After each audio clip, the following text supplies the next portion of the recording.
मरुकत में आफताब सूर्य के वंशी इसलिए कहलाते हैं।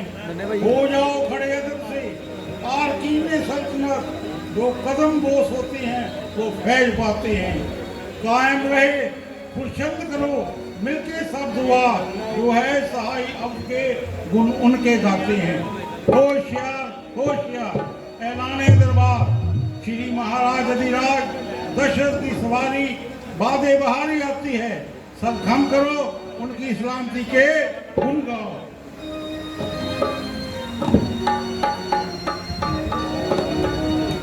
धन दशरथ महाराज राजन के राजा, धन दशरथ महाराज राजन के राजा, धन दशरथ महाराज छत्रपति धन दशरथ महाराज।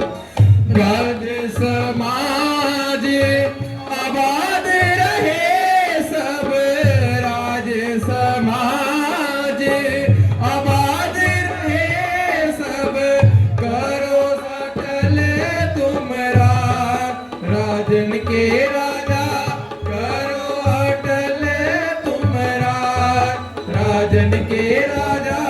धन दशरथ महाराज छत्रपति धन दशरथ महाराज।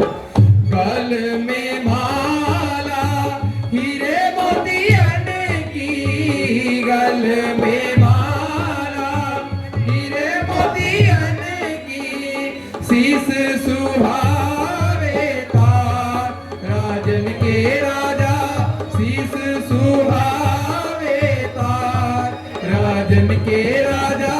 धन दशरथ महाराज छत्रपति धन दशरथ महाराज।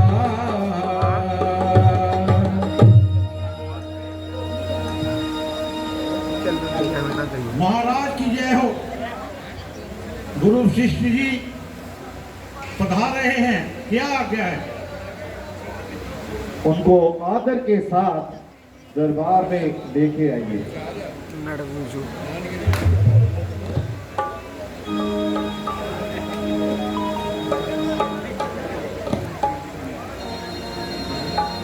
गुरुजी प्रणाम करता हूँ। राजन आपकी कल्याण हो।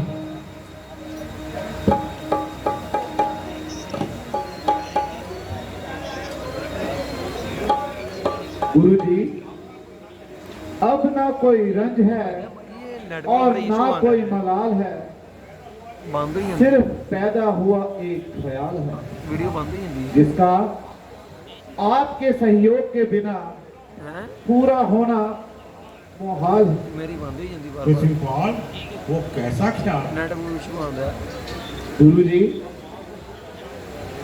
अब बाल तो बिल्कुल चांदी की तरह तार तार हो चुके हैं। शके जवानी की मीठी रातों में सुबह की पीढ़ी का गज बजा दिया है। सब्बे जवानी की मीठी रातों में सुबह की पीढ़ी का गज बजा दिया है। इससे बढ़कर भगवान की भक्ति का वक्त फिर कब होगा? दुनिया परस्ती की रात कट गई। ईश्वर ने रामचंद्र जी को हर तरह से लायक कर दिया है कि अब जी चाहता है कि राम को राज्य दूं, तख्त व ताज दूं। मेरे लिए आंखों का सुख ये जवानी से ज्यादा है, इसलिए रामचंद्र को राज देने का इरादा है। आपकी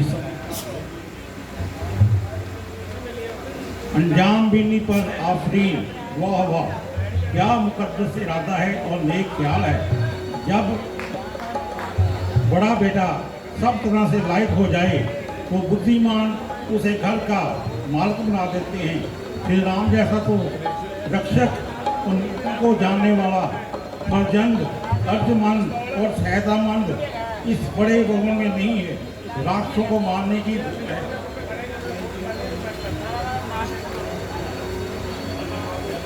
धन्यवाद गुरुजी, आपने आज्ञा दी है। अब मैं संपूर्ण दरबार से पूछता हूं, मुजस्सिर और मुदस्सर हाज़रीन, आपको मालूम ही होगा कि आज का दरबार किस कारण के लिए बुलाया गया है। अब आप अपने अपने विचार बताइए। प्रतिपाल, आपका मुबारक ख्याल और अपाय का इजहार है। इधर आपका साया दाम है, दौलत और तो रामचंद्र जी का कहले मोहब्बत, हम जैसे खुश नसीब और कौन हो। हाँ हाँ महाराज, ख्याल है वाकई ही रामचंद्र जी सब तरह से तख्त के लिए योग्य हैं। जी हाँ हाँ हाँ, हाँ, सभी इस बात पर सहमत है महाराज। सभी इस बात पर सहमत है महाराज। तमाम राजसभा ने इस तजवीज को बहुत खुशी मंजूर किया है। एक भी शख्स ने इख्तिलाफे राय जाहिर नहीं की। हम भी आपको यकीन दिलाते हैं, राम न सिर्फ विद्या का माहिर है, बल्कि वह साथी ताकतवर भी है। हाँ, अगर आपके ख्याल में राम इस पदवी के लायक नहीं है, तो किसी दूसरे राजकुमार को तख्त नशी किया जाए। अगर और भी कोई लायक ना हो, तो किसी अन्य व्यक्ति को राज्य दिया जाएगा। आप बिना सोचे समझे मेरी राय से सहमत ना हो तो, क्योंकि हो सकता है मोहब्बत प्रीति के कारण मुझे उनमें कोई दोष नजर ना आता हो कि राम यूं ही हमारी नजरों में ना बाता हो। नहीं नहीं महाराज, नहीं नहीं, रामचंद्र जी हर तरह से लायक हैं। तो ठीक है मंत्री जी, आप शीघ्र जाएं और रामचंद्र जी को दरबार में लेकर। जो आज्ञा महाराज।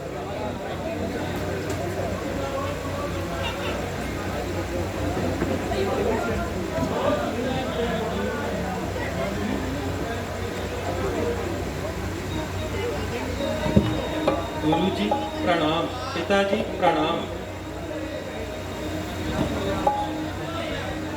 बेटा खुश रहो। पिताजी, राम आपके चरणों पे निसार है, पर आज्ञा अनुसार हाजिर दरबार है। बेटा,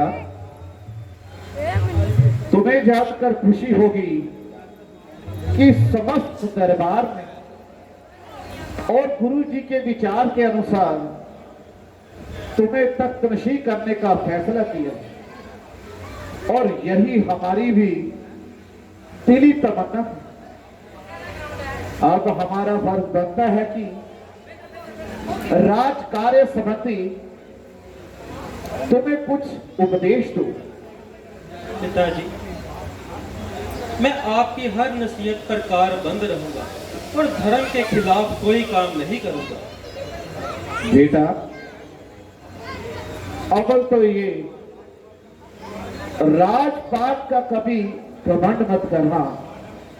राजा को चाहिए कानून और धर्म शास्त्र पर प्रजा को चलाए और खुद भी कानून की हद में बाहर कदम ना रखे। दूसरा ये कि प्रत्येक मुलाजमे सरकार पर नजरें इनायत रखे, मगर हमारी नसीहत पर बंद रहोगे और प्रजा और तुम दोनों खुश हो। पिताजी, आपका फरमान सर आंखों पर है।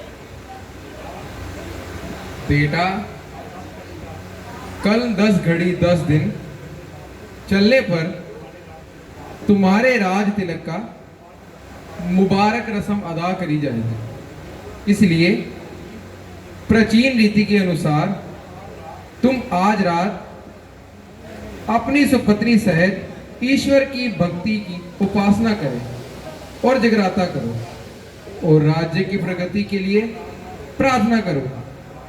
अब तुम राजगर जाओ और जनक नंदिनी को वरदान समझाओ। जो आ गया।